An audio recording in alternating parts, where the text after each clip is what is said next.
All right. Welcome to the February 2025 committee meetings of Dubbo Regional Council. I advise that Council is now web streaming its standing committees and council meetings live to the internet, and as such, all those present should refrain from making any defamatory statements. Your attendance at this meeting is your acceptance of the condition that your image may be recorded and streamed to the internet, as well as being retained in the archive of recorded council meetings and standing committee meetings. I now open the February 2025 Infrastructure, Planning and Environment Committee meeting, the time being 5:30 p.m. Councillor Cowley will now deliver the acknowledgement of country. Thank you very much, Mr. Chair. I would like you to join me in acknowledging the Wiradjuri people, the traditional custodians of the land on which we gather this evening. I'd also like to pay my respects and the respect of all present to elders past and present of the Wiradjuri Nation, and extend that respect to other Aboriginal people from other nations who are present with us tonight.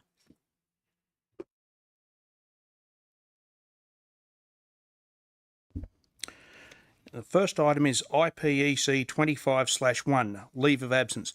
I have a request of leave of absence from Councillor Richardson. Can I have someone move that Councillor Richardson's request for leave of absence be approved? Moved by Councillor Cowley, seconded by Councillor Chowdhury. I'll put the motion and I'll now open the electric voting.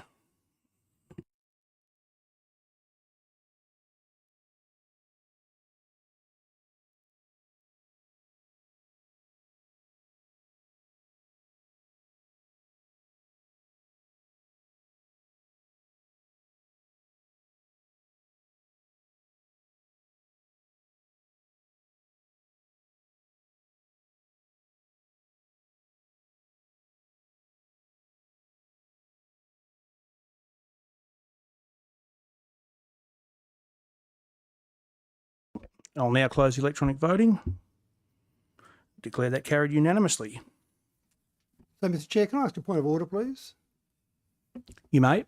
The chair of this committee is normally Councillor Butler, and as the chair is not available, normally the deputy chairperson would preside. There's no deputy chairperson, so then normally there'd be an election of the chairperson for that meeting. So I'm not sure how we arrived at Councillor Toynton as the chair of the meeting in Councillor Butler's absence. To the CEO. It's been a practice through the last term where the mayor would sit in and replace a committee chair that's not there. Because the mayor is also online, we devolve that to the deputy chair. So it's a practice that we had last term, and that's the reason we've done it this way this term. So just further on that, so yes, you're correct, the mayor is the chair, so I can understand if the mayor was chairing, but there's no procedure in the code of meeting practice that says the deputy mayor replaces the mayor for a committee meeting. So it should be an election of the chair for a committee meeting in the absence of both the chair and the mayor, or the mayor can preside on it. I would suggest the code of meeting practice is silent on the matter. It doesn't necessarily mean this is faulty. Sorry, Mr. CEO, my understanding was that you would elect a chairperson for a committee meeting in the absence of both the chair and the mayor.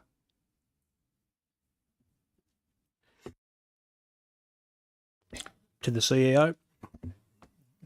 Given this is a practice established before, I don't see it as in breach of the code of meeting practice. There's nothing clearly saying it can't be done, and the fact that the chair has to make a ruling, despite the fact you're calling into question the chairing, it's a difficult position to be in. So at this stage, my recommendation to the chair would be, otherwise I wouldn't allow it to happen. I don't believe it's a breach of the code of meeting practice. Happy to look at it for next time if we need to codify that as part of a code of meeting practice. I'll accept the chair's ruling if that's the way it goes, and I just ask the CEO to investigate that further to make sure we don't have ambiguity in future. So rule there's no point of order, Mr. Chair.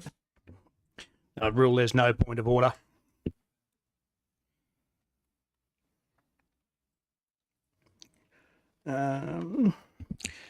Councillors Black and Butler will be attending via audio-visual link.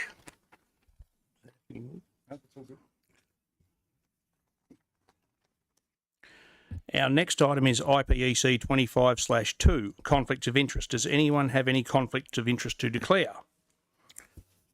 There being none,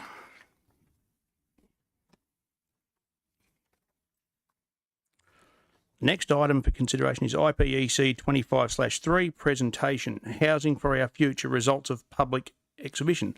The committee will now receive a presentation from the Manager of Growth and Planning.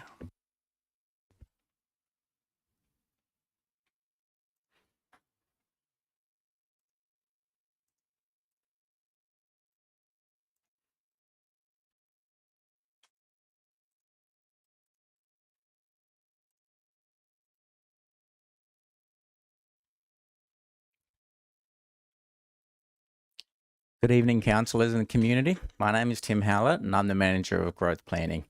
Tonight, I'd like to give you a presentation and an update on our public engagement as part of our regional and affordable housing strategies, which relates to report IPEC 25/4. The purpose of tonight's presentation is to give you a high-level overview of the extensive community consultation and engagement program that was undertaken in October to December, and how the results of this engagement will inform our to-be-presented regional and affordable housing strategies. Council has been working with Delos Delta and Hill PDA to undertake this engagement and strategies, and we look forward to presenting more detailed results to you in due course. During each engagement session, we wanted to evaluate the current state, examine trends and recent changes, and consider and explore how those will impact future priorities for the strategies. On screen, I will briefly pause, as this provides a high-level overview of the engagement sessions that were undertaken, the number of sessions, and the approximate attendees per session. Detailed information about each session and the date is available in the next report.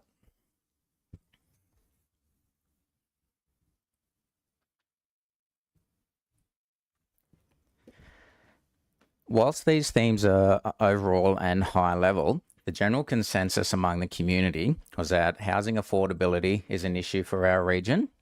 There is a lack of diversity and housing typologies in the region. We need to undertake an examination of council's role in stimulating growth and development, both as a regulator, developer, and as a facilitator, as council can play a large role in this. Our region has changing demographic and population patterns, and as a result, our housing and growth needs are changing. Council's role as a regulator can also reduce red tape and regulations. And finally, R5 large lot residential land, which is rural residential land, there are opportunities for it to play a greater role in helping our growth and development. We undertook an extensive engagement program with our villages, and whilst this is a high-level overview, I do want to stress the importance that each village is unique and they have their own opportunities and challenges. The general consensus was the importance of improving infrastructure and services is a key opportunity and challenge for our region. But with that growth, each village must maintain the character and the central essence that is of importance to them. Each village has an opportunity to plan for an aging demographic, as the average age of each village is significantly higher than the average age of both Dubbo and Wellington localities.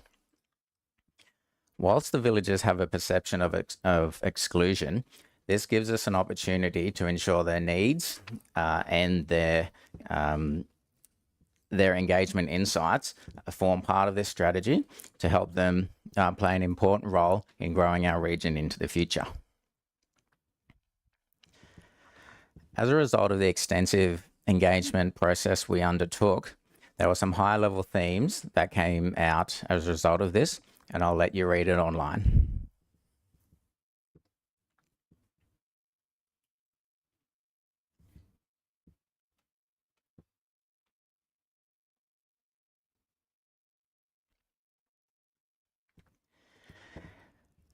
It's important to note that each locality and village has their own opportunity to play an important role in this housing strategy, and that we must make sure that those opportunities are adequately communicated and included.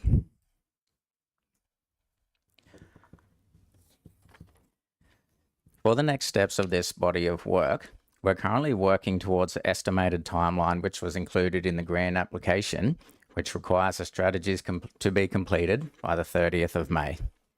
However, due to the project not being able to commence as a result of required government approvals, we're currently reviewing this timeline and working collaboratively with the government. We're mindful of ensuring that appropriate community consultation can be undertaken, given the importance of this project to the future of housing and growth in our region.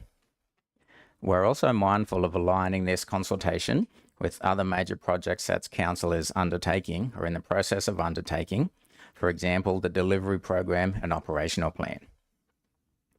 In the next few months, our engagement insights reports and draft strategies will be presented to Council for consideration, and again, we'll undertake another round of extensive consultation to ensure what's presented matches what the community told us in the early stages of engagement. Following this additional round of engagement, we will then present these strategies to Council for adoption, and then they will shape the growth and future of our region. Thank you.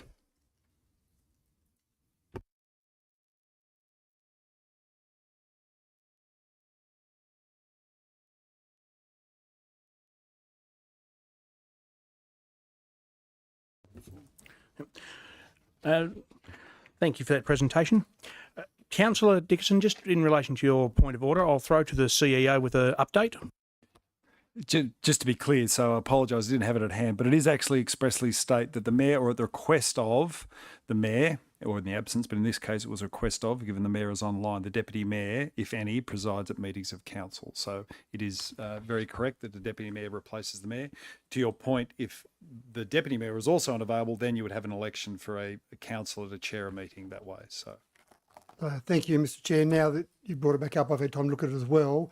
And I would disagree with the CEO now that I've read that, because what the CEO is referring to there, Mr. Chair, is a council meeting. We're talking about a committee meeting. And so section 20.11 talks about the fact that the chairperson of the council, or the committee of the council, must be the Mayor, or if the Mayor does not wish to be, a member of the committee elected by Council. We've already done that. We've elected the chairs. Councillor Butler is the chair of this. If the council is not elected such a member of the committee may elect, a member of the committee can be elected by the committee. If the committee does not have a deputy chairperson, then you can elect a person to chair the committee, and that's going on at 21.13 now, not nominated by the Mayor. There's no procedure in the code meeting practice for the Mayor to nominate for a committee meeting. That's only for the Deputy Mayor for a council meeting. So I left it alone before. I took notice of your point of order and your ruling on that, Mr. Chair. I respected that, but now that you brought it up again, then I would say that at the moment the chair is not authorised to be the chair of this. And it's a simple process to fix it, and it's about the process. You simply call for election. The CEO would do that. I dare say you would be elected to chair the meeting, Councillor Toynton, but it's all about following the correct procedure. So, Mr. CEO, while you're looking through that, 20.11, 20.12 and 20.13 are the three clauses that I'm referring to, specifically about committees, not about the council. I'll pass to the CEO and pause while we establish the rulings. Bear with me.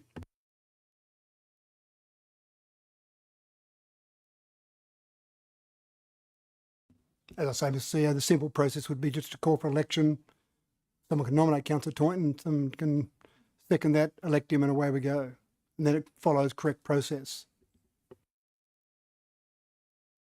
Yes. Point of order. Point of order. Councillor Dickinson was speaking out of order there, Chair.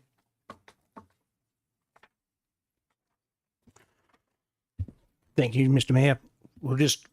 We are reviewing the codes of meeting practices for standing committees just to find out what the appropriate process is for now. We'll just everybody just hang tight for a while while we find the relevant information. While you're doing that, Mr. Chair, can I raise another point of order, please? You may. 5.28 says that any people attending by audio-visual link must have their cameras on at all times, and that's the first time I've seen Councillor Black, and I haven't seen Councillor Butler yet. So the 5.28 says that the full attention must be given to the meeting and the camera must be on at all times. To the point of order, Mr. Chair. Yep, I'll pass to the CEO, and then we'll get to your point of order. Thank you. The technology requires a microphone on, so it's not an individual choice. This is how our system interacts with the live stream cameras. So it's the person has their camera on, and as they speak and what have you, then it puts them up on the screen. So it's about the live streaming technology, not about individual choice. Now to your point of order, Mr Mayor. Just to the point of order, I'd just like to clarify, Councillor Dickinson, that my camera has been on all the time, and I ask him to withdraw. Councillor Dickinson, would you be so inclined to withdraw that statement? No need to withdraw. I've raised a point of order, Mr. Chair. It's been dealt with, so there's no need for me to withdraw it.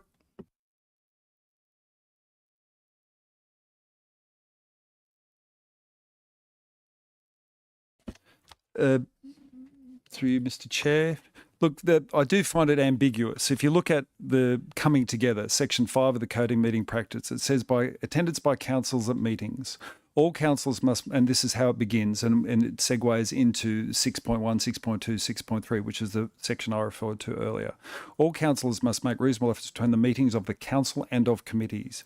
And throughout that section of coming together, it talks about committees as well. It does not expressly say just the council meeting. It's referring to the committees as well.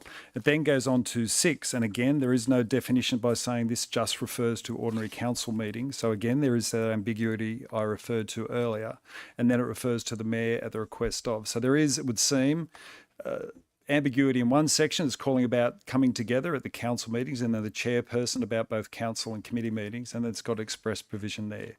I'm comfortable we haven't breached anything given that ambiguity, but if councillors so choose, they could have an election to have the deputy mayor chair. But I think what we have currently done is consistent with 6.1, and I don't believe it expressly excludes. If you go right through the preceding sections under section 5, it talks of the council or a committee. So I think there is ambiguity as to my original point when the point of order was raised. So it's... So, Mr. Chair, if I may so disagree with the CEO, it's very specific in 6.1. It says presides at meetings of the council. 6.2 talks about of the council. When it gets to 20.11, 20.12, 20.13, they talk specifically about committees. So 6.1, I think, is irrelevant in this case because this is not a meeting of the council, which is what 6.1 talks about. To the CEO. Oh, my advice is my advice. I find it ambiguous. It's ambiguous. So it's up to council so they choose. Should you wish to vote to get a bureaucratic process out of the way and remain chairing? But I believe given 5 leads into 6, I don't think expressly prohibits that 6.1. It's at the meetings of the council. It doesn't say council meetings. I know that's nuanced, but I believe it is ambiguous. I declare no point of order, and we will move on. The next item is IPEC 25/4, Housing for Our Future, Insights from Public Engagement. Do I have a motion?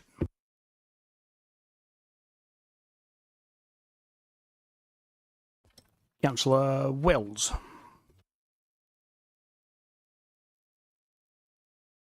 I'll now open. Councillor Wells, would you like to speak to your motion? Thank you, Mr. Chair. Just briefly, I think it was a really good report. Thank you for the Oh, sorry, it's not. Sorry, thank you. I'm a bit lost. My apologies.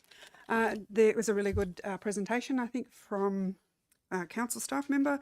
I am curious, though, possibly could save for discussion or debate, is that we refer to affordable housing quite a bit throughout the presentation and the information.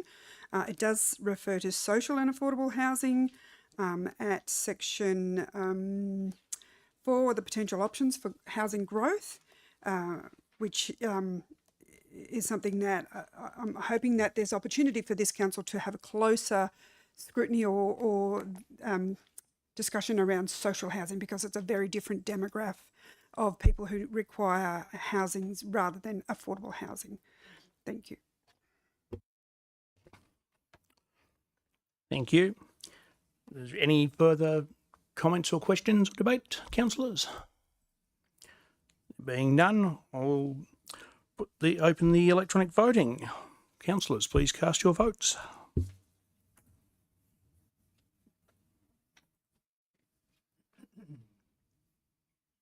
I'll now close the electronic voting and declare that carried. Next item is IPEC 25/5 draft planning proposal policy. Do I have a mover for the motion? Councillor Wright. And a seconder? Councillor Chowdhury. Councillor Wright, would you like to speak to your motion? Thanks, Mr. Chair. It's probably just a point of clarity, actually, or just seeking a point of clarity. This seems to be just a renewal of a past policy, which is the new policies attached here. I can't see any significant changes in this new one proposed versus the old one. Can we get some clarity as to was there any major changes with respect to this policy compared to the previous one? Thank you, Councillor Wright. To the CEO. Could I just have that question repeated, please, Councillor? I can't remember what it was, Mr. Chair. It was just with respect to a comparison between this particular document that's before council now, the new planning proposal policy, versus the previous one. So this one's obviously superseding an old one. I can't see any significant changes between the old one and this one, but I'm just wondering if one of the staff or yourself might be able to clarify what changes specifically were between the two. Yeah. Mr. Jennings? Through you, Mr. Chair. So no significant changes in the draft policy that's before the committee for consideration. The current policy had a 2-year review process there as well. So just business as usual, I would probably refer to it. Yep, thank you. Any further questions or debate, councillors? Being none, I'll open the electronic voting. Councillors, please cast your votes.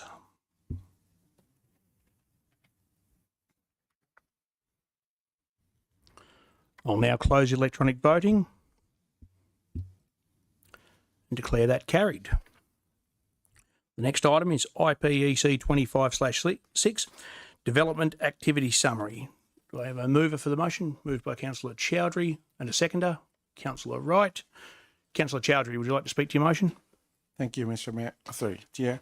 And I just briefly, this is another good, consistent DA approval through the council. Yep, nothing else. Thank you. Thank you. Any further questions or debate, councillors? Right of reply. Oh, sorry, Councillor Wright.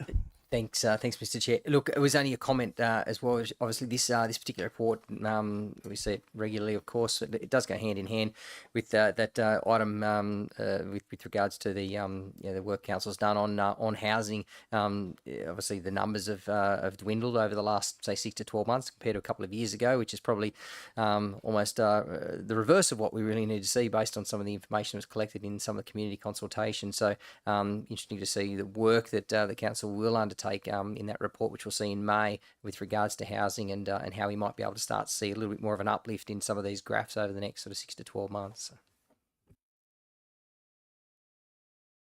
Sorry. Thank you, Councillor Wright. Councillor Wells. Thank you, Mr. Chair. I was just wondering whether there was some rationale as to why there was a huge spike in October, please. To the CEO. Mr. Jennings? Through you, Mr. Chair, the spike in October is a result of a development approval at the Freemasons site up on Cobra Street for 164 seniors living units. Thank you. Any further questions, councillors? None. Councillor Chowdhury, right of reply for anything that's been said? No. I'll now open the electric voting. Councillors, please cast your votes.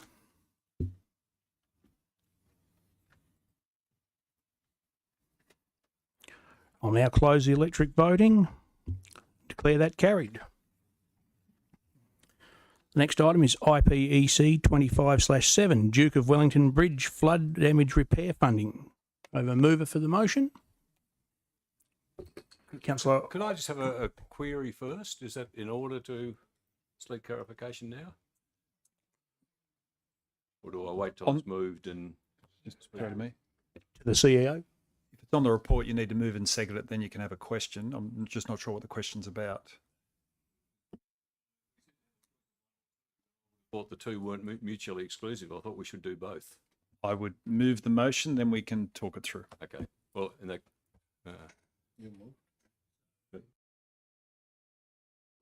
So moved by Councillor Ivey, seconded by Councillor Wells. Councillor Ivey, would you like to speak to your motion? I think the report outlines the options there as very good, but I can't see why we shouldn't try to promote the idea of getting federal and state government funding to go back to the original proposal of reinstating the vehicular access across the river. I don't see why that has to be at the expense, though, of maintaining the pedestrian access in the meantime. So can't we have a situation where we do pursue funding as under the original proposal, try to reinstate that, but at the same time maintain the pedestrian access and perhaps even try to improve it a little bit. So I don't know whether that's speaking for my motion or against it, but To the CEO. Mr. Ryan. Thank you, and through you, Mr. Chair. Yes, Councillor Ivey, they're two mutually exclusive. Sorry, they're not mutually exclusive. This recommendation is basically saying yes, we're going to pursue funding through writing to the minister, and while we're doing that, is to have the bridge open to pedestrian movements at the moment as well. The idea of writing to the minister is actually to get that funding and try and reinstate the bridge as we opted for in that option, which was also including the bank stabilisation works, which is at $21.6 million. So that is the crux of this recommendation. Let's go try chase funding through the minister and also keep the bridge open for pedestrian activity.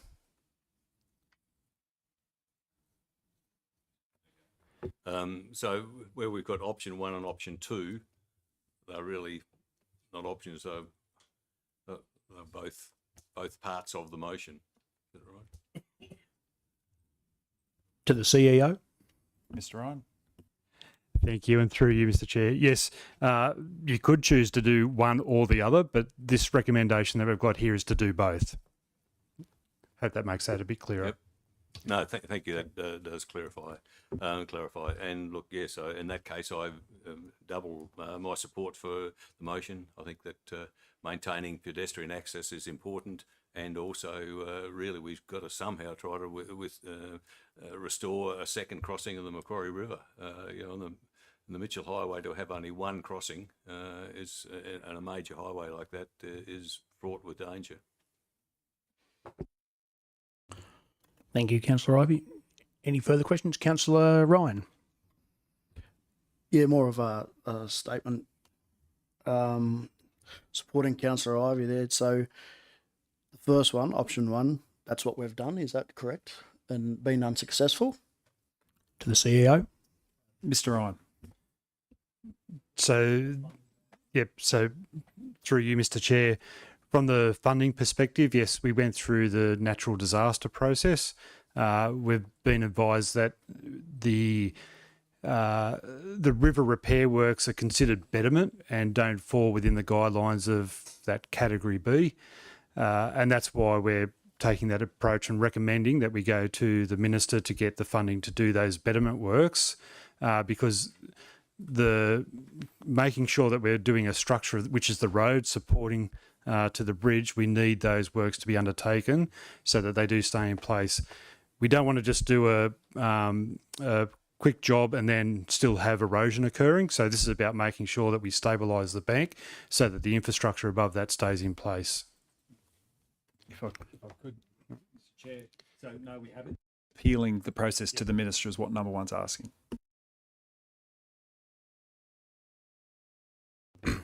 Councillor Black, I see you online.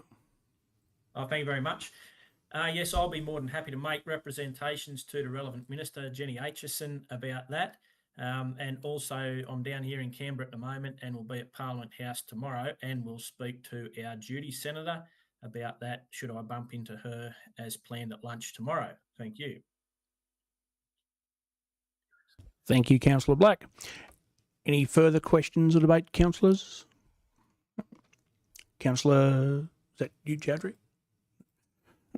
Okay. Councillor Ivey, right of reply to anything that's been said so far? Just one comment, Mr. Chair. as I say, yes, we pursue that application for funding. If indeed it is not successful, and I presumably we would hear that perhaps within a few months, then we really do need to think about what a plan B was.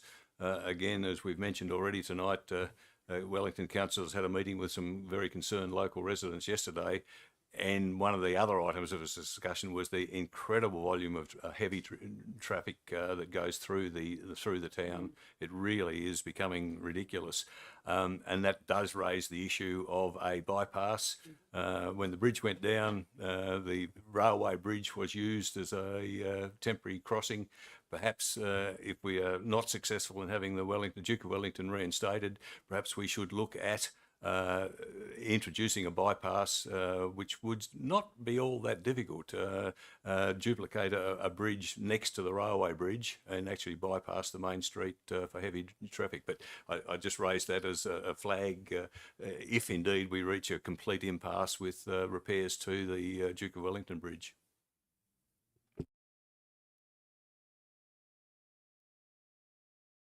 Thank you, councillors. I'll now open the electric voting.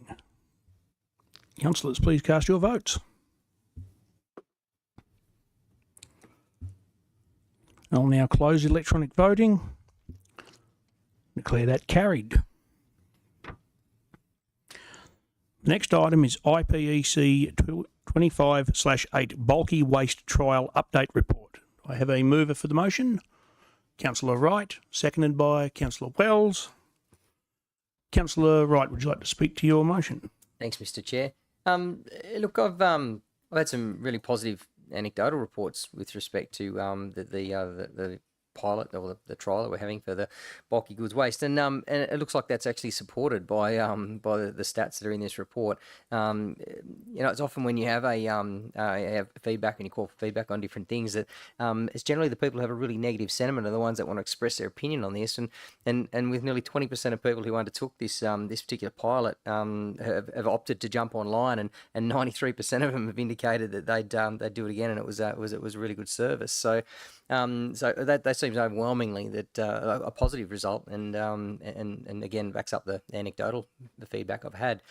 I think one of the things that stood out to me, and I want to ask a question here, and I'm not sure if it'll be able to be answered, but it just referred to the rubbish that was diverted from landfill, and I guess the question was more around obviously there's a cost saving there. What sort of significant cost savings does council see through diversion of I think it's 59% or nearly 60% that was diverted from landfill? What sort of cost savings are there, and maybe what sort of comparison is that on the standard annual pickup that we've had previously? To the CEO. I'll pass that to the relevant manager, Mr. Lobb. For you, Mr. Chair. So previously the diversion rate was hovering around the last three booking services, or the last three bulky services was around at best 30%. So yeah, the bookable service, one of the key focal points was to try and generate that resource recovery rate, and yeah, the results are astounding. We've doubled that now. Second part of the question, in terms of the relationship between resource recovery and now not having a cost of landfill or landfilling that material that historically would have gone to landfill, our forecast was around the 50K mark.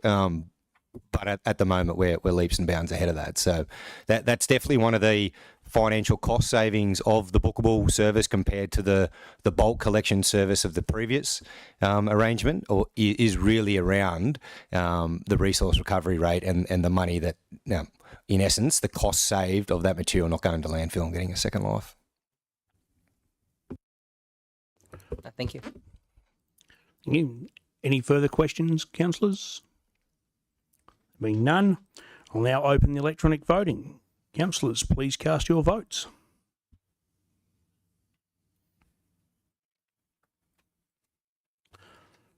I'll now close the electronic voting. Declare that carried unanimously.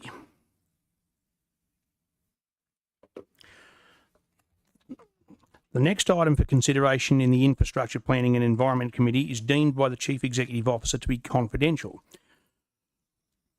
Can I now have someone move to defer item IPEC 25/9 to be dealt with at the end of the Corporate Services Committee in the confidential session? by Councillor Ivey, seconded by Councillor Chowdhury.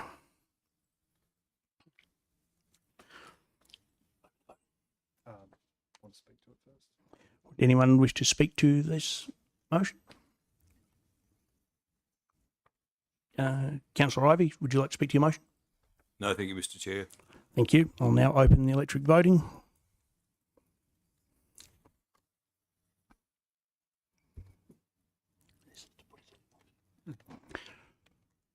Thank you, councillors. I'll now close the electronic voting.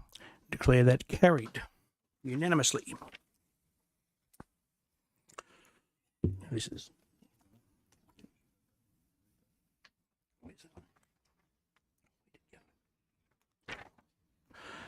As there are no further items, I declare the Infrastructure Planning and Environment Committee closed at the time being 6:06 p.m.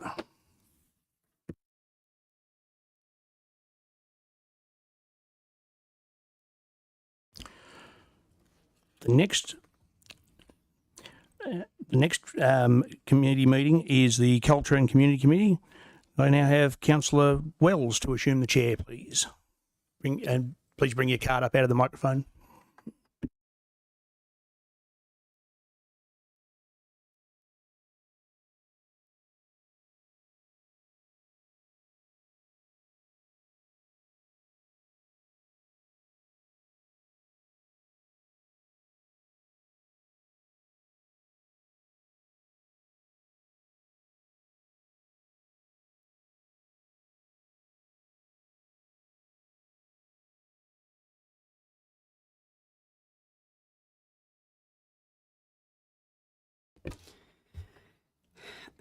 I now open the February 2025 Culture and Community Committee meeting, time being 6:07 or 08 p.m. Can I have someone I have a request for a leave of absence from Councillor Kate Richardson. Can I have someone move that the request for the leave of absence be approved? Moved by Councillor Taunton and seconded by Councillor Chowdhury. I now put the motion to electronic voting. Please make your selection. Just tap your start voting. Just tap that one. Yep.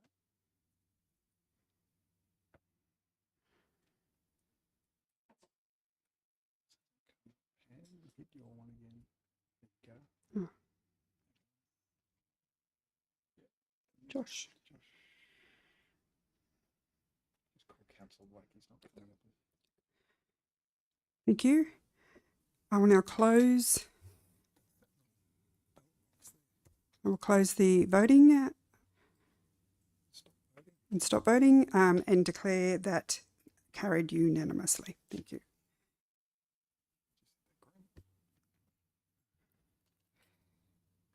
Okay, cool.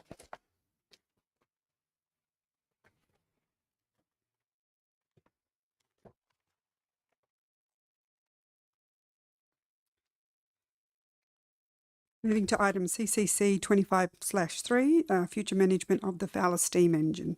Do I have a person to move the motion? Councillor Ivey. And a seconder for the motion, Councillor Cowley. So Would you like to just speak? Point of order, Madam Chair. Which part of that motion? Because obviously there are three parts to that. So I just want to know which part of the motion Councillor Ivey's moving. Thought the request was, did anyone want to move a motion? And I put my hand up and said, yes, I did want to move a motion. Well, I'm about to. You know, if I'm asked, I'll move it. Thank you. Councillor Ivey, could you please read out your motion? That council proceed with the management of the Fowler steam engine as part of the Dubbo Regional Council fleet and depot services unit within the infrastructure division. Thank you, Councillor Ivey. Councillor Cowley, are you happy to second that motion going for option 1? Thank you. Can I open the... Oh, Mover, would you like to speak to your motion? Yes, please, Madam Chair. Look, the Fowler steam engine is a an icon. It has been part of the Wellington community for many years. It brings a fair bit of joy to the community, particularly amongst younger people.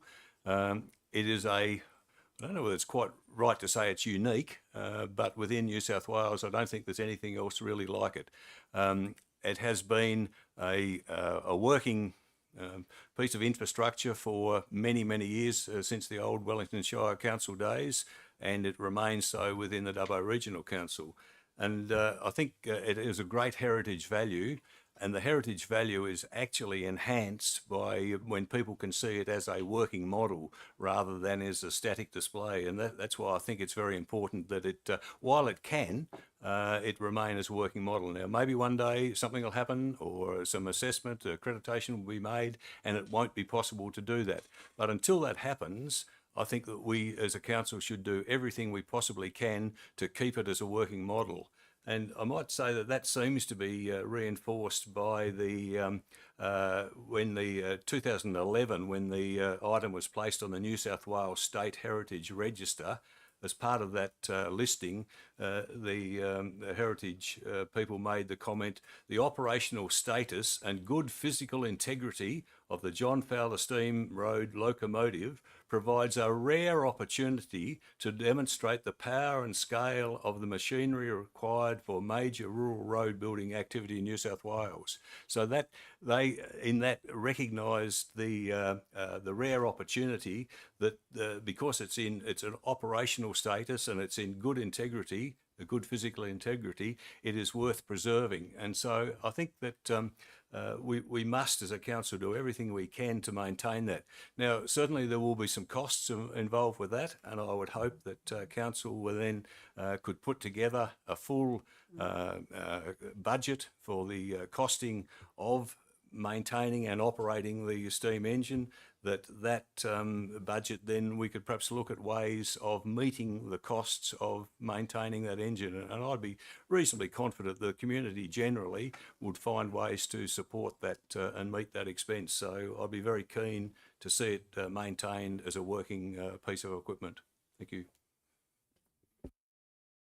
Thank you, Councillor Ivey. It was a great comprehension and passionate input. Do I have any other? Councillor Chowdhury. Thank you, Madam Chair. Now, I fully support this motion because I talked to my fellow councillors. I hear from them and the community from Wellington. I really fully support this motion because, as Councillor Ivey said, the community wants to see this steam engine like a working model. We don't want to put on the glass and put on the museum. So I'll have a full support on this. Thank you. Thank you, Councillor Chowdhury. Councillor Cowley. Thank you, Madam Chair. I also endorse Councillor Ivey's comments on this, but I think it's also a nice example of why it's great that we have so many representatives from Wellington in our number, because following the discussions, my mind was changed, which is not easy, and I think we have a duty to honour not only the heritage value of this piece of machinery, which is quite unique, but also the wishes of the Wellington community. And we wouldn't know the wishes of the Wellington community had we not had so many representatives from Wellington. So bravo us. Thank you, Councillor Cowley. Councillor Butler. Yes, thank you. Yeah, I just reinforce what Councillor Ivey said. I think we would really regret losing such a unique piece of heritage, and it would be something, would be a great loss to our community and our government area, and perhaps possibly even the nation. So yes, I'm really keen to see this machine, as long as it's safe, echoing Councillor Wells' previous comments, as long as there's safety is assured, and that we can safely operate it and maintain it, that's great. And we should keep it going as long as possible. Thank you. Thank you, Councillor Butler. Are there any other comments? Sorry, Councillor Black online, and then Councillor Wright. Oh, thank you. Yes, it'll be good to keep it going. It probably won't go forever. Obviously, it'll get to a point where it won't be safe, unrepairable, any of those sort of things. But while we've still got it, in a functioning order, it's probably worthwhile to maintain it and keep it going. And I think we probably should also chase some heritage grants and try to help offset the costs there. Thanks. Thank you, Councillor Back. Councillor Wright. It was just a question, Madam Chair, with respect to risk management. I understand that there's some comments in the report with respect to insurance, and obviously it's a risky item that we're taking out into the public, and it was just more around the insurance coverage around public liability and that type of thing. That adequate coverage is held, maybe additional costs of cover if we continue to maintain it the way it is. Thank you, Councillor Wright. I'll throw that to CEO. So that is why option 1 is framed the way it is. It's not to minimise the heritage, but it's to have that specialist area of council, and I'll throw to Mr Ryan shortly, in having the skills necessary to maintain and operate safely. After Mr Ryan, might throw to either Mr Arms or Mr Angus in terms of the discussion we've had. It is a highly risky piece of equipment. It is looked at as unique by our insurers, and so they have given us some commentary around the right way we need to manage this, to manage that risk. So I'll throw to Mr Ryan first if I could, and then maybe Mr Angus will provide some comment. Thank you, and through you, Mr Chair. Certainly it's listed as a high risk work activity, so Safe Work have a number of different items that fall into that category. So this is basically called the reciprocating steam engine high risk work activity. So staff would need to be trained to operate the piece of equipment. There's also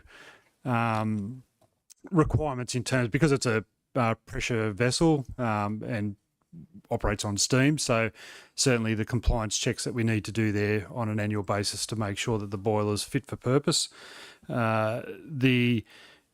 If this was to remain as an operating piece of equipment, certainly the training we would need to do for our staff to make sure that they're qualified to be able to operate it safely, and also that maintenance schedule will then need to ensure that we can take that out into the public with a high level of confidence that we can operate that in a safe manner.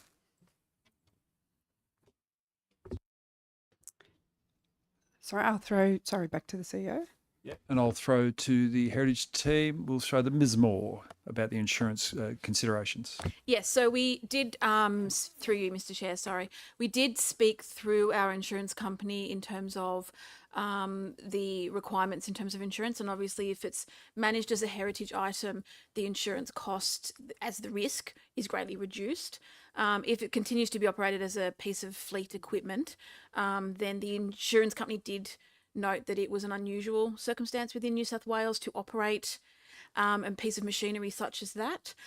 So that is obviously noted in the report around their concerns about ensuring the adequate insurance coverage is in place, and it being an unusual circumstance in terms of the type of object and its continued use.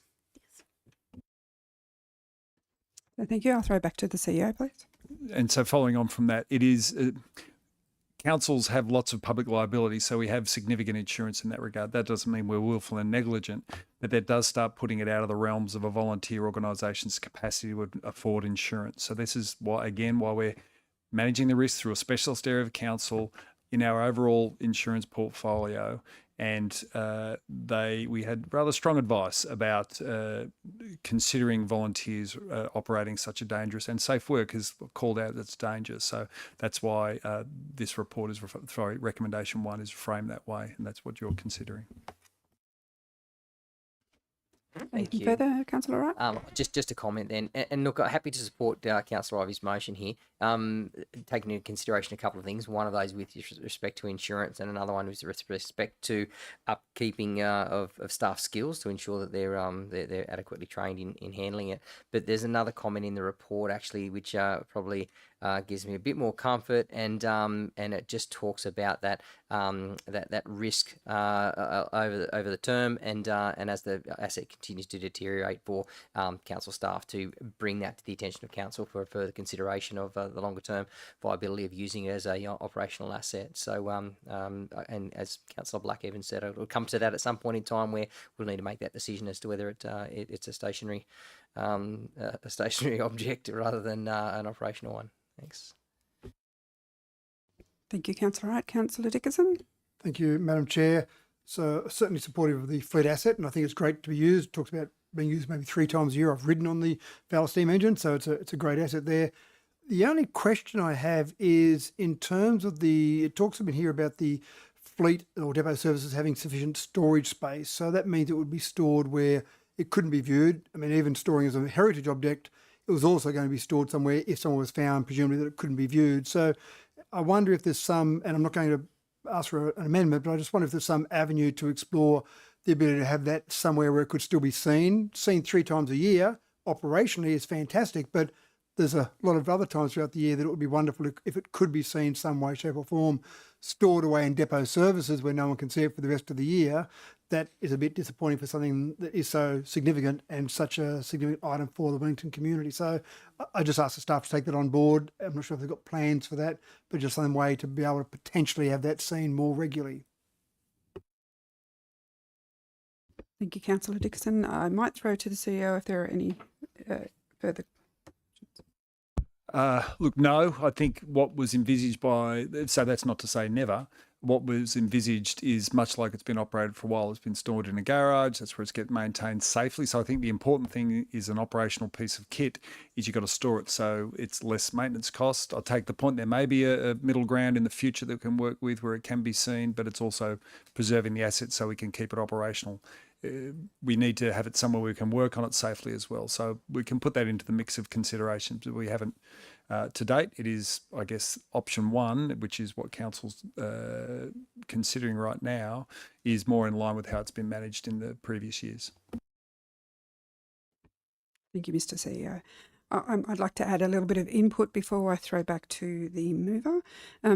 So I too, similar to Councillor Cowley, have been swayed by deep discussion around which way we go on this. My concerns were really pushed by potential risk, but after reading the report at great detail and understanding the desire for the Wellington community to have this seen more often, again, it was an easy sway.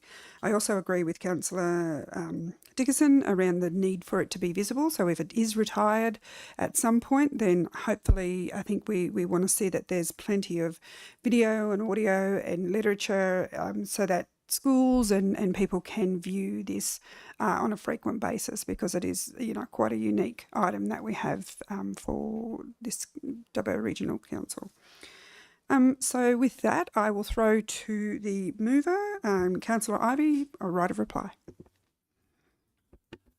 Thank you, Madam Chair. Just a couple of issues there. Look, I fully agree with risk management. Obviously, that's enormously important. Everything we do is fraught with risk. Driving here to this committee meeting tonight came with a risk. We manage risk. Let's be aware of risk, but let's not say risk is a reason for not doing something. Let's balance the risk. Let's look at it. Let's work with the insurance company to make sure that risk is minimised and therefore the premium is minimised. I really do believe we can do that. It's not that it is a very, it's a fantastic piece of equipment, but in terms of steam engines, it's not unique. I mean, we run steam engines along railway lines at public events regularly. The old, was it the 308? The 308 locomotive makes regular trips. It's got a much bigger boiler than the Fowler steam engine, and it goes through public areas. So yes, risk can be managed. The other thing is, again, I take the point about it's very important that council do it where it can monitor and make sure that it functions and properly and the accreditation's there. But please, again, just when council's considering how this might happen, be conscious of the fact that there are groups of volunteers out there who would love to help. They would love to be involved, and they can be used to really minimise the cost of operating the equipment at various functions. And so maybe we could consider drawing up a Friends of the Fowler Steam Engine group or something that could work with council and make sure that it's put out there to the community.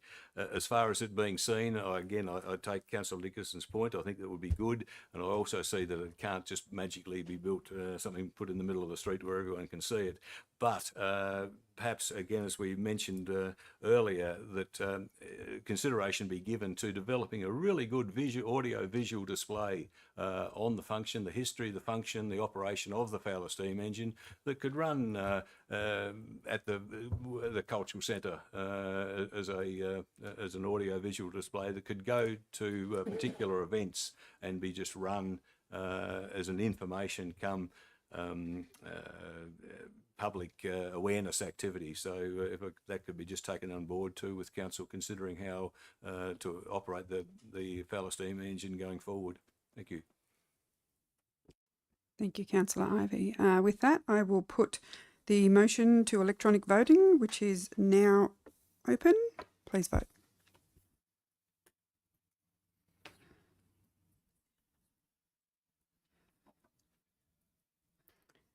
Okay, I will close voting now. And declare that carried unanimously. This next one, keep going. Just don't read the motion. We need someone to move an alternative because we need a councillor. So. Okay, cool. Now move to item CCC 2425/4, the Macquarie Regional Library Operational Report, July 2024 to December 2024. So we just need to have someone move an alternative motion because it's a choice. So we need someone to have an alternative motion as the one in front of Councillor Wright. Thanks, Madam Chair. So the recommendation being that the point 1, the Macquarie Regional Library Performance Report for July 24 to December 2024 be noted, and item 2 that Councillor Jennifer Cowley, that Councillor Cowley be authorised representative on the New South Wales Public Libraries Association for the Macquarie Regional Library to attend meetings and other forums as required. Thank you, Councillor Wright. Do I have a seconder? Councillor Cowley, thank you. Councillor Wright, could you speak? Would you like to speak to your motion? No, I don't think I have anything further to say, actually, Madam Chair. Thank you very much. Thank you. Are there any other councillors that wish to have a question or debate? With that, I will put it to voting. Please start voting.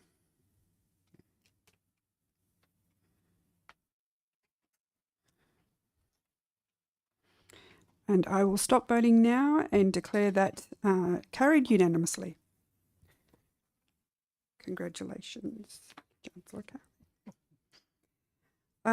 I will move to item CCC 25/5, which is Victoria Park Amenity Consultation Recommendation. Do I have someone to move the motion, please? Councillor Cowley. And do I have a seconder? Councillor Wright. Councillor Cowley, would you like to speak to your motion? No, thank you, Madam Chair.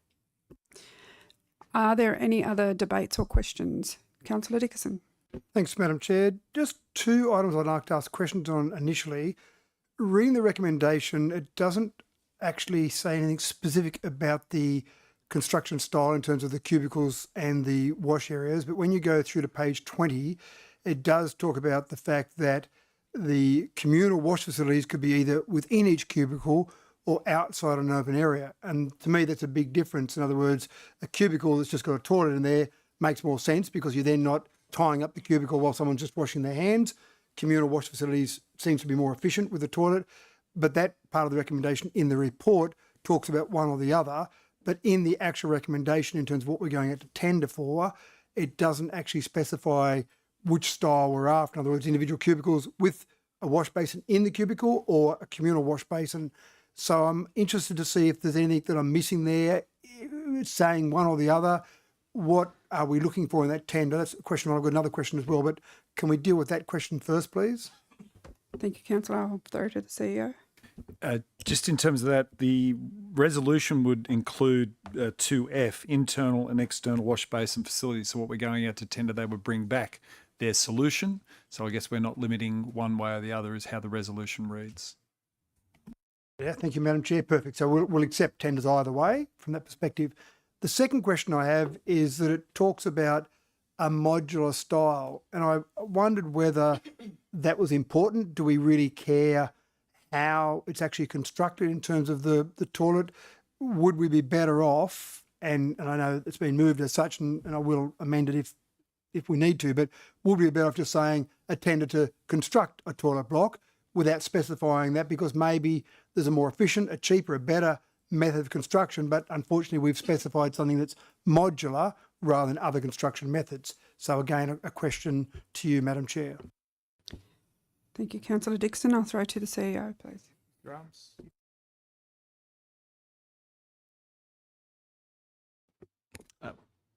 Thank you, Councillor Dickinson.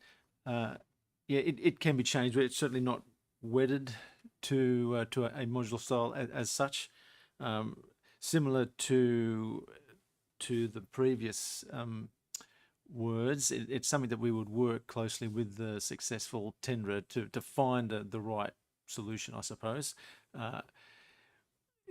Each toilet around the landscape is well, there's a whole range of different options available to us, and this particular location does present opportunities as well as some particular challenges as well, like they all do. And so we'd be looking to the professional designers who work in this space to help us with a solution for this particular location. So, Madam Chair, based on that, if it's not important either way, but unfortunately the resolution says modular, so that would mean our staff would have to go and look for modular. I'd be happy to move an amendment unless the mover and the seconder are happy to simply remove based on a modular style. In other words, I'd suggest new Victoria Park amenity block that has, as a minimum, the following attributes. So essentially remove the specific request for the tender to have modular style. I'll get some advice from the CEO.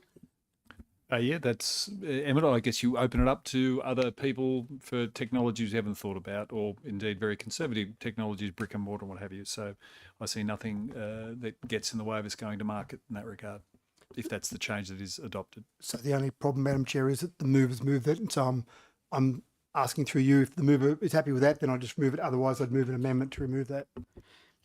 Thank you, Councillor Dickinson. I would be more than happy to amend that motion as advised. And also accepted by me as seconder. Yes, I'll move to the CEO. Sorry, throw to the CEO to reread it out, please. So that everything else is as per, but point 2 and before the letters that have the sub points, that would now read, if based on the agreement of the mover and seconder, that council prepare and advertise for a minimum of 28 days an open tender for a new Victoria Park amenity block that has as a minimum the following attributes, and then we go through that list of attributes. So that is now what the substantive motion is before council, based on the agreement with the mover and seconder. Thank you, Councillor Dickinson. Councillor Black. Oh, thank you. I was just after, firstly, for some clarification, the modular style, what's that actually mean? We've agreed now to take it out, but I was just hoping for a bit of clarification there. Noting that previously the last toilet block we did actually specified a type of, build type was 3D printing. Thanks. I'll throw to the CEO to answer that. I'll have a quick crack and then I'll throw to Mr. McAllister, because modular can mean lots of things. Basically, it's part manufactured in a factory and then assembled on the site is a broad definition of modular. In terms of specifics about the amenity industry, and of which it is a large industry, I'll throw to Mr. McAllister for further insights. Through the chair, that is correct. For example, the amenities at, for example, Church Street or at the Adventure Playground, that's a modular style. They're basically tilt panels that are brought in and then erected on site. That's probably the type that was kind of thought of because it is actually very quick to construct. But certainly we're happy to look at other options. Thank you. Anything further, Councillor Black? I'd like to move an amendment of point 6, which reads that the suggested design be reported to a council meeting for final approval and adoption. And I'll need a seconder for that, please. Just confirming that, sorry, I've got two hands up. Are they seconders or second? Okay. So, Councillor Chowdhury, you had your hand up first, so you're a seconder. Thank you. So we throw to the CEO to reread the motion. I might pass it on to governors who are listening very carefully to the exact words. Yep, please. So this is Councillor Black's proposed amendment that the suggested design be reported to a council meeting for final approval and adoption. So we're just voting on the amendment now. We will start the Can I voting. point of order? Can I speak? Oh, sorry. My apologies. Loading. Speak to your amendment, please, Councillor Black. Very briefly, thank you. Look, toilets are something that everyone uses. It's a very contentious topic. It appears to be, so I feel that we should, as councillors, have the final say on what the design is, and then people can't say, oh, I didn't like that, etc., later on. So the easiest way to solve it all would be that it comes back to us as councillors to adopt the final design. Thank you. Thank you, Councillor Black. Are we now? You just debate it like you normally would. So All right. Thank you. Are there any questions, comments on that? Councillor Dickerson. I'm happy to take some advice from the CEO here, but I don't understand the point of this because it's a tender, and as a tender, that will come back to council for council to make a decision on the tender. So if we get tenders come in, there'll be, let's say there were 10 tenders that came in, all 10 tenders would come through to council, we would go into confidential, we'd make a decision about that. That decision about those tenders will have the design and the price, so we can make a decision with all of that. So I don't really understand how the mechanics would work to say that a suggested design would come back to council, given the fact we're going out to tender, and then the tenderers do what? They have to submit a design and then go back out again. So it's going out to tender, it comes back. This just seems like an extra step to make things slower and more convoluted. So I don't quite understand why. Thank you. I'll throw to the CEO. Now, how I would take that in operating in practice. So you may recall tenders, they're quite simple reports without designs. We put the report and then here's the successful, and there's a whole body of work behind the scenes on a tender assessment panel. What this would mean for the staff in this occasion would be we would put the options, because you necessarily are considering design elements, not just a tender. So whilst we've got the prescription of the list of what you will see, what this amendment would do is mean we'd have the whole design in front of you, so it'd be a more detailed tender report. So in terms of efficiency, you'd look at the different design options and you would have a choice of design mixed with price as part of your tender deliberation. So I think we can squeeze the efficiency down by running it that way. That is how I would instruct staff to follow through on the resolution if the amendment is included. So thank you, Madam Chair. Thanks for the clarification, Mr. CEO. So would you see that the suggested designs would still be part of the confidential tender report, or would there be a report that goes to council for the designs and then the confidential component would have the pricing component of the tender? To the CEO. I would have done it all in one paper in confidential. Up to you, councillors, if you want the designs out there. I guess you would have a choice. So how I would enact that resolution of council, I would have all in the confidential, because there's a necessary interplay between price and design elements, and some of that will be IP of individual proponents.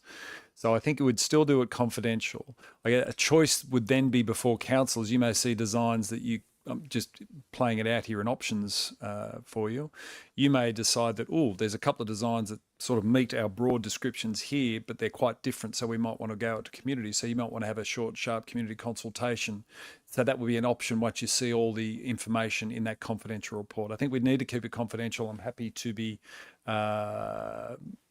contradicted by staff and told otherwise, but I'd see we'd bundle up in the confidential report from providers, but then you would still have options we could talk through in that confidential session about if you thought you couldn't choose because of design elements and price wasn't a big enough difference for you, we could still have some community consultation that way. I'll take on notice with the team that we might just have to structure some time lags in the tender approval to make sure suppliers know there may well be. We'll allow some fat in the tender documentations for decision to allow that deliberation should that is what the amendment suggests that we would have to put in place as well. Councillor Wright.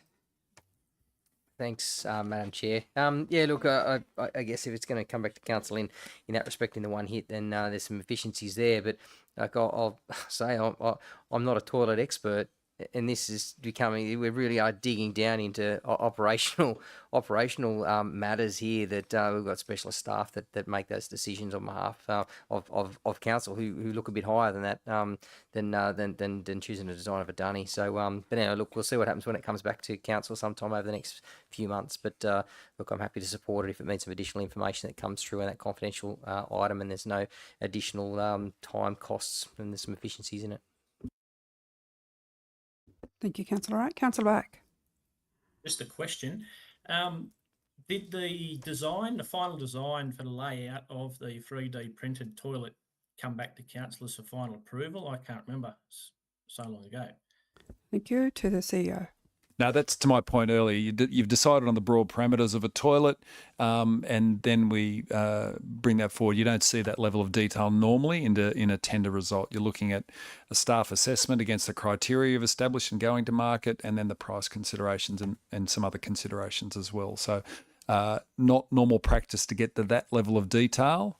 If it hits them, so without this amendment, we would make sure the staff will put a report. You've got the specs there that you needed to hit. If it hits the specs, it meets our standards, and it's the right price, that's what we put in front of you. So with the amendment, we will put much more detail into that tender report on the options for design. I think that's a key difference from the normal way we put through a tender. Thank you, Mr. CEO. Councillor Black, was that, did you have a further question? Sorry? No. Oh, okay, thank you. Are there any further questions or debate? I think Councillor Cowley. I'm Councillor like Dickerson. Councillor Wright, no expert on toilets, although as I get older. But I am very conscious of the interest that was generated in our community. And I think a consultation option on the design is probably smart at this point. Thank you, Councillor Cowley. Councillor Dickerson. Yeah, thanks. I won't make any comments similar to Councillor Cowley there, but I think Councillor Wright brought up a good point. And again, we seem to be getting a bit, excuse the pun, bogged down in this council about toilets. And I have a lot of confidence and faith in our staff to be given the broad parameters by our council and to go forth and do the wonderful work that they do without needing us to interfere at the minutiae level. So I'll vote against the amendment because I just don't think we need to be getting to that level. We've got the broad parameters there. Doesn't need to be modular. We've got everything we need in there. Let's go forward and get the job done. And we've got lots of things to do in this community. This is just another one of those things. Let's keep it going rather than try and get us down to be toilet experts. Thank you, Councillor Dickerson. Are there any further queries, questions or debate?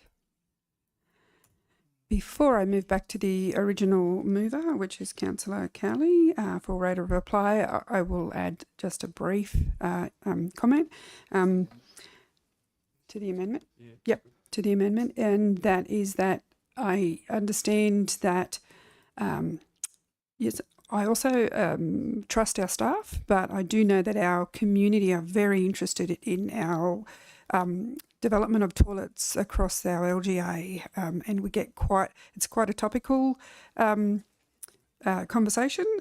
However, I think it's important that we engage community through the style, particularly as touching on Councillor Cowley's point, as we age, we've got to be very mindful of all of the demographics of our community and how we use these things in the public area.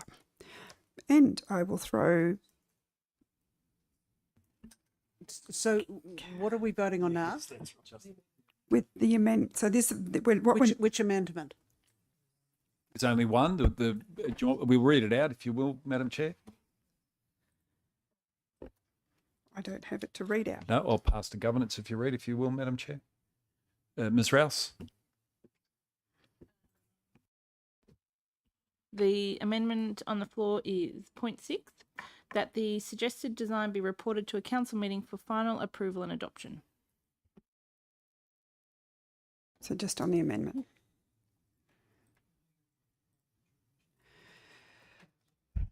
So coming back to Councillor Cowley as the original mover, do you have a right of reply on the amendment? I have a right. I'm not going to exercise it.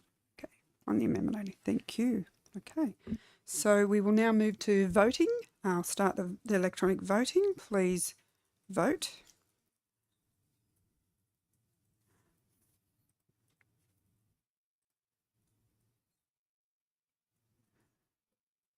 Still a couple to go.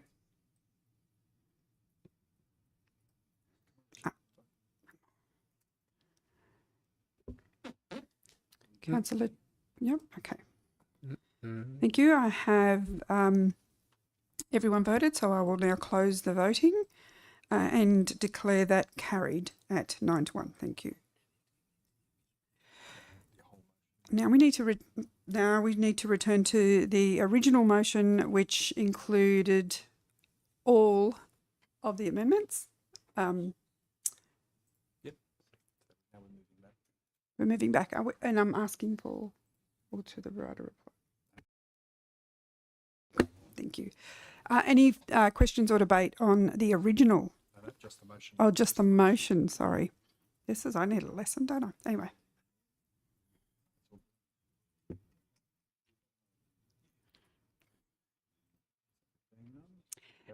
There being no questions on the original, just the motion. I will pass back to Councillor Cowley for a right of reply. Thank you, Madam Chair. I think we've covered it. Thank you. So now I will move to voting. Start the voting.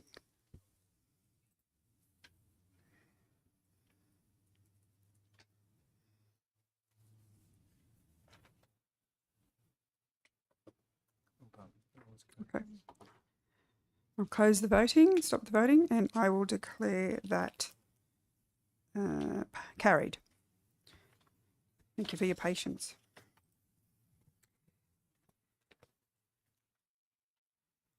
The next item for consideration in the Culture and Community Committee is deemed by the Chief Executive Officer to be confidential. Can I have someone move to defer the item CCC 25/6 to be dealt with at the end of the Corporate Services Committee in the confidential session? Moved by Councillor Toynton and seconded by Councillor Wright. That's it. Move to declare it. Okay. You've got a vote on it? No. Yep, got a vote on it. Okay, so I'm going to start the voting to move us into move that to confidential.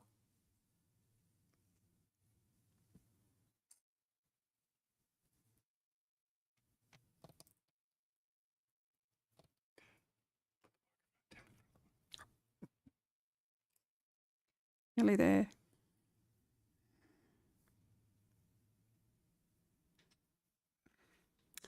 Councillor Ryan, yours doesn't seem to have come through.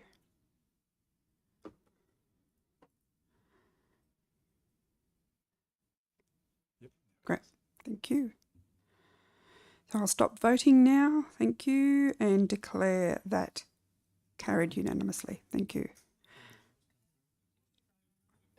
I did. Oh, it was.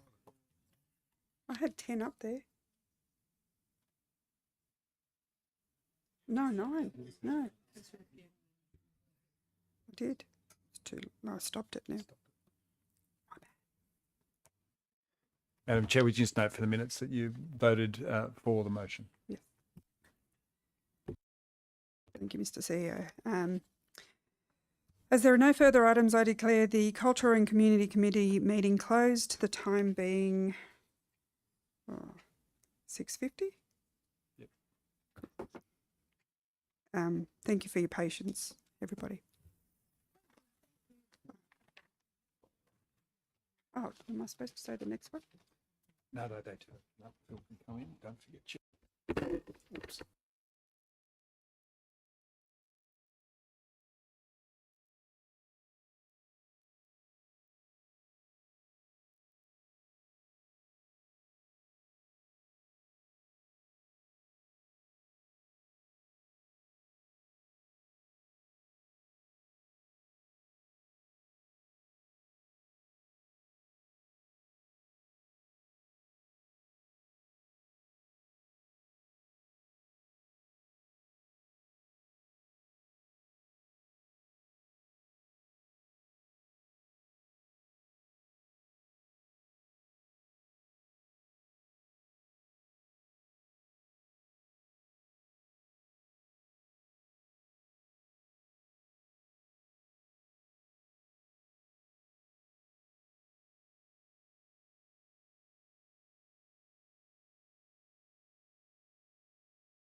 I now open the February 2025 Corporate Services Committee meeting, the time being 6:50 p.m.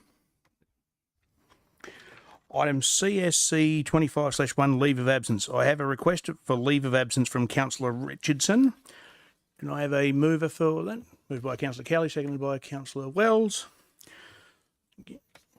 I'll now open the voting. Councillors, please cast your votes.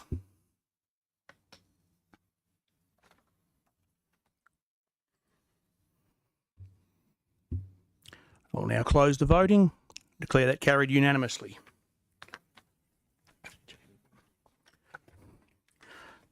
The next item is CSC 25/2, conflicts of interest. Does anyone have any conflicts of interest to declare?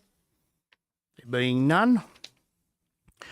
The next item is CSC 25/3, investment under Section 625 of the Local Government Act, December 2024. Do I have a mover for the motion? Moved by Councillor Chowdhury and seconded by Councillor Wells.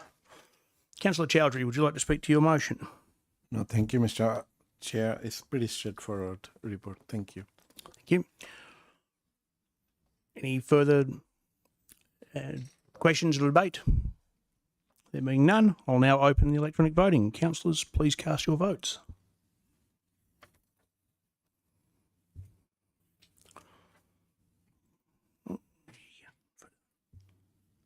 I'll now close the electronic voting and declare that carried unanimously. The next item is CSC 25/4, 2024/2025 delivery program and operational plan progress report, 1st of July to 31st of December 2024. Do I have a mover for the motion? Councillor Wright, thank you, and a seconder? Councillor Chowdhury, thank you. Councillor Wright, would you like to speak to the motion? No, that's fine. Thanks, Mr. Chair. Thank you. Any questions or debate, councillors? There being none, I'll put the open the electronic voting. Councillors, please cast your votes.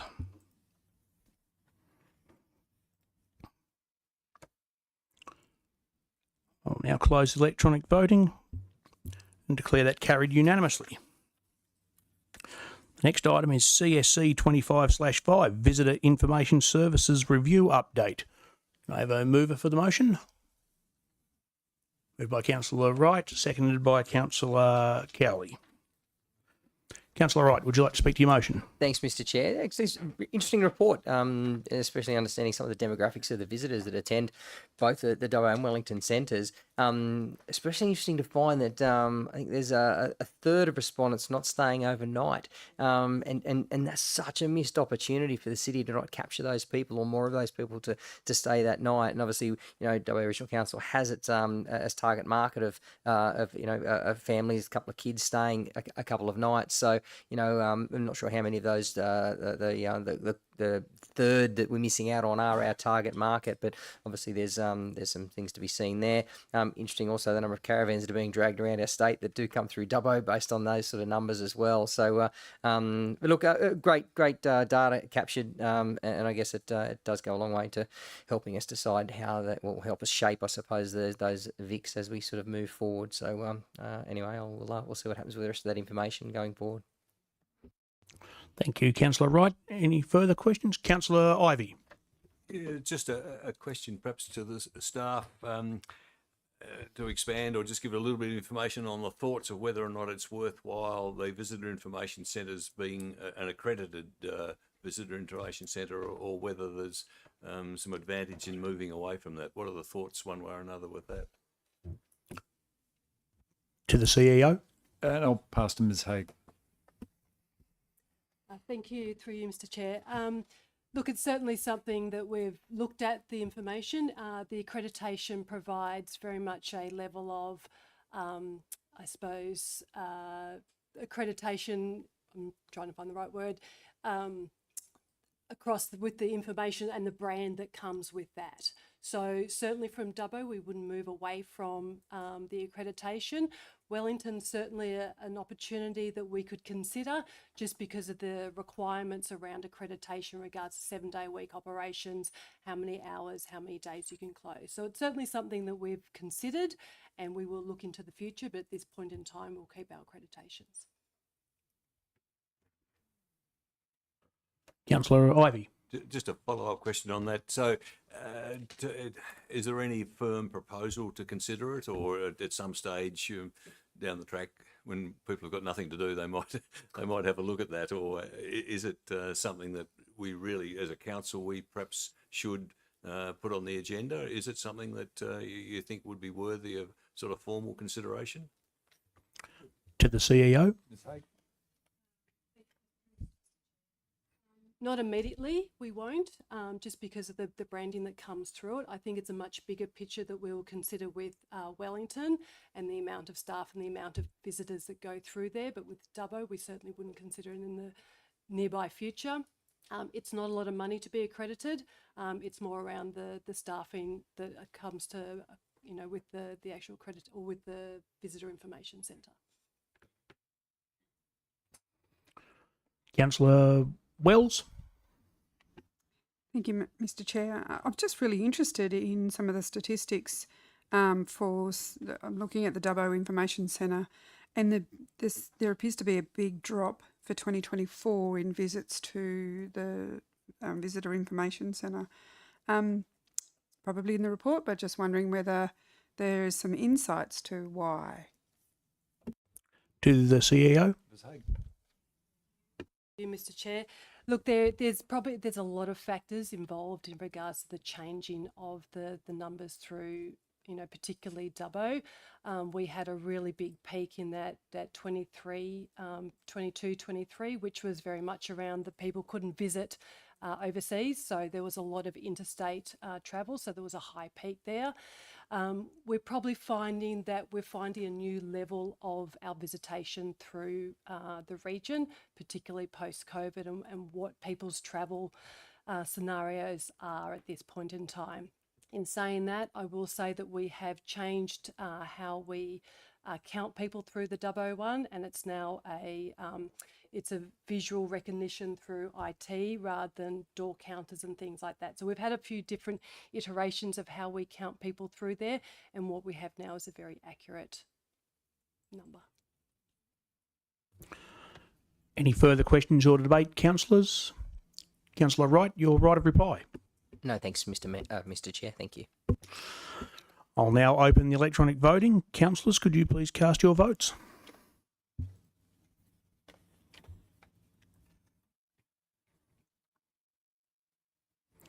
I'll now close the electronic voting, and I declare that carried unanimously.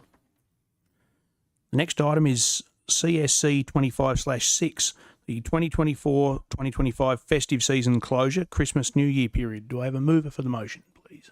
Moved by Councillor Chowdhury and seconded by Councillor Ryan. Councillor Chowdhury, would you like to speak to your motion? No, thank you, Mr. Chair. Any questions or debate, councillors? Being none, I will open the electronic voting. Could you please cast your votes?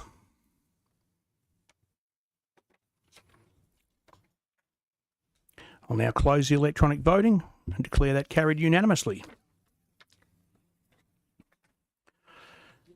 The next item is CSC 25/7, determination of councillor representation on council community committees. Do I have a mover for the motion? Moved by Councillor Chowdhury. Second, Councillor Wright, because you've got to move. We've got choices. Oh. So, need an alternative motion read out. Okay, so to move to... can I have a councillor move an alternate motion? Councillor Chowdhury. Thank you, Mr. Chair. I read the recommendation as below. The councillors, Councillor Ryan, Councillor Butler, Councillor Ivy, and Councillor Thornton to be representative of the Wellington Town Committee, with Councillor Ivy being the chairperson.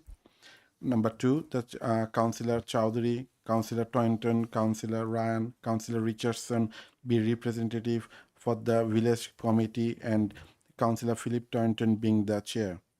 Number 3, the Councillor Wells, Councillor Cowley to be the representative for the Youth Council, with the Councillor Wells being the chairperson. Number 4, the Councillors Ivy, Councillor Black be the representative for the Renewable Energy Zone Benefit Committee, with the Councillor Ivy being the chairperson. Number 5, that Councillor Chowdhury, Councillor Wright be the representative for the Sister City Committee, and Councillor Wright being the chairperson. Number 6, the Councillor Wright, Councillor Chowdhury be the representative for the Multicultural Advisory Committee, with the Councillor Chowdhury being the chairperson. Number 7, the above representative will serve the councillor community committee for the duration of the council term. Number 8, that expression of interest for the Renewable Energy Zone Benefit Committee and Multicultural Committee will remain open until such a time that the committee is functioning as intended. Thank you. Thank you, Councillor Chowdhury. And a seconder? Councillor Wells.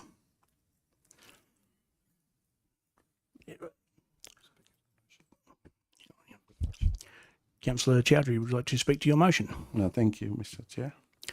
Councillor Dickerson. Question, Councillor Toynton, Mr. Chair. The standard practice, and I haven't had time to look up the code of meeting practice, but the standard practice for all of our committees is that the chairperson is elected at the first meeting of that particular committee. So this seems unusual. I'm not sure if it's out of order in terms of the code of meeting practice, but this would seem very unusual for the chair people to be elected by the various, by council now. Normally at the first meeting of each of those committees, the chairperson is elected. To the CEO? So that's been the standard practice for many years, but again, I can't quote you code of meeting practice, but all of those community committees for the last 20 years that I know of, the first meeting of each of those is where the chairperson's elected. Thank you, Councillor Dickerson. I'll pass to the CEO. Yeah, it is not a council committee per se. These are community consultative committees. So the reason we're putting this here, there's no voting for a chair is a little bit different to the formal strictures of the code of meeting practice, where councillors are members of a standing committee or it's another formal committee of council. So what staff have put in front of you, because, for example, some of them are still gathering members, is to council to choose amongst themselves about who is to be the chair of these consultative committees. So I think this is more efficient. I think at least some of those were done this way last term, but that's why council staff have put this forward for councillors to determine who amongst themselves is going to be chairing. And that is how it evolved in practice, in the very least, in the last term of these community consultative committees. Any further questions or debate, councillors? Councillor Wells?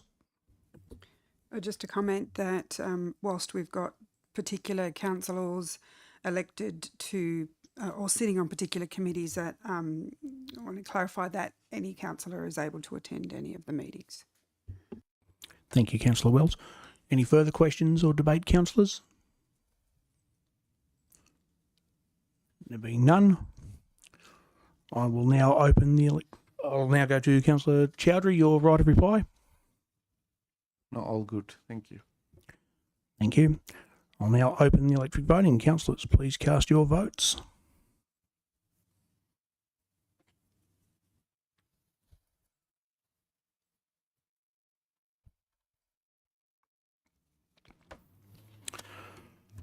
I will now close the electronic voting.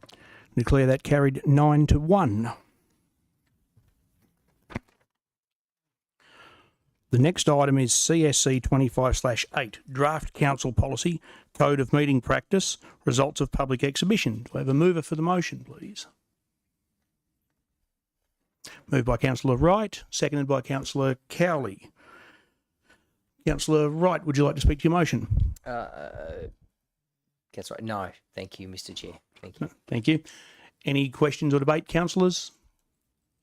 There being none, I'll open the electronic voting.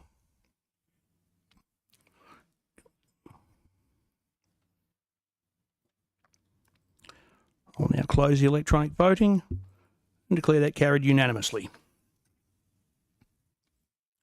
The next item is CSC 25/9, Draft Council Policy, Payment of Expenses and Provision of Facilities for the Mayor and Councillors, Results of Public Exhibition. Do I have a mover for the motion, please?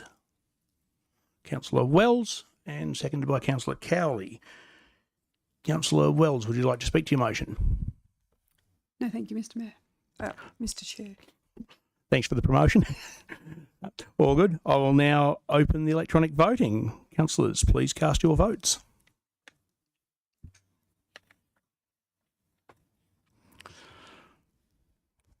I'll now close the electronic voting and declare that carried unanimously. The next items for consideration are deemed to be confidential. Under Section 10A of the Local Government Act, the next items, being items IPEC 25/9, CCC 25/6 and CSC 25/10, have been identified as likely to be discussed in a closed session of Council. Can I have someone now move us into confidential session to deal with the confidential matters? Moved by Councillor Chowdhury, seconded by Councillor Wells.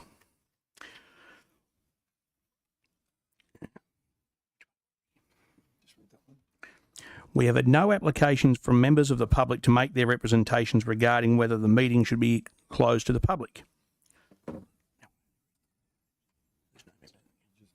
Move it. No questions or debate. So no questions or debate. There being none, I'll now open the electronic voting to take us into confidential closed session.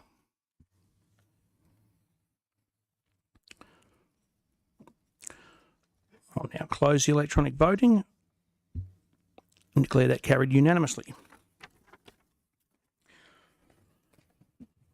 The streaming will now be turned off and any members of the public will be asked to leave the chamber. The chamber will be reopened and the live stream restarted after deliberations on these matters, with the resolutions to be made public. Please stop the web streaming.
please start the web streaming. The committees return to open session at 7:23 p.m. Welcome back. I now ask the Governance Officer to play the resolutions from the confidential session.